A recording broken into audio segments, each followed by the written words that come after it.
Welcome to the Layfield Report. You get more at layfieldreport.com, my brand new website. I hope you check it out. Columbus Day this week. Steve Jobs passing away last week reminded me that there have been three great eras in our history since the Dark Ages.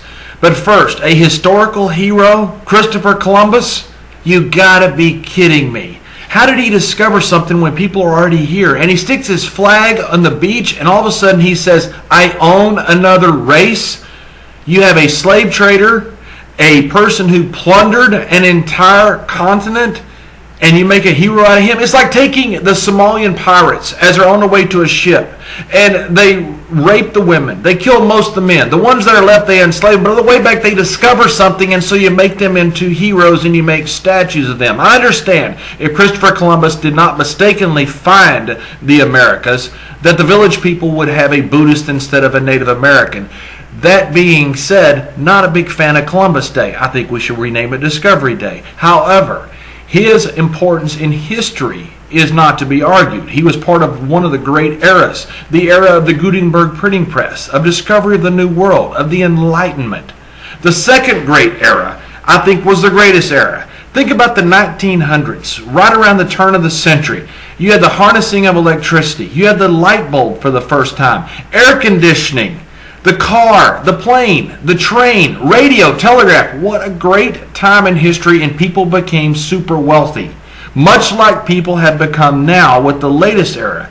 You have the creation of the internet. You can insert your own Al Gore joke here. You also have the creation of the PC and connectivity. You have to remember that in 1998 there were about 2 million cell phones in the entire continent of Africa.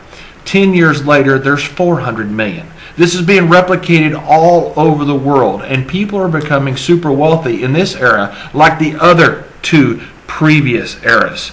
Think about the four big technology companies. You have Facebook, you have Google, you have Amazon, you have Apple.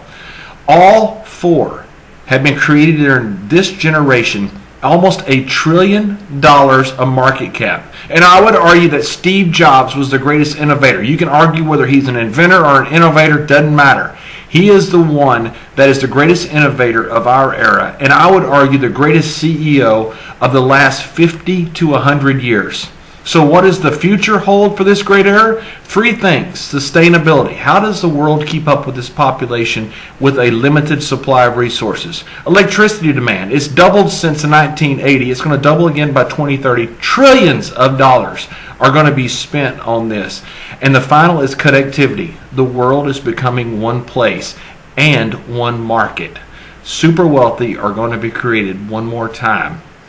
Might as well get your share. Now that, since I've discussed that, I live in Bermuda and I'm right here on the tip of the Bermuda Triangle, I am going to go take over a ship and hopefully become a national hero.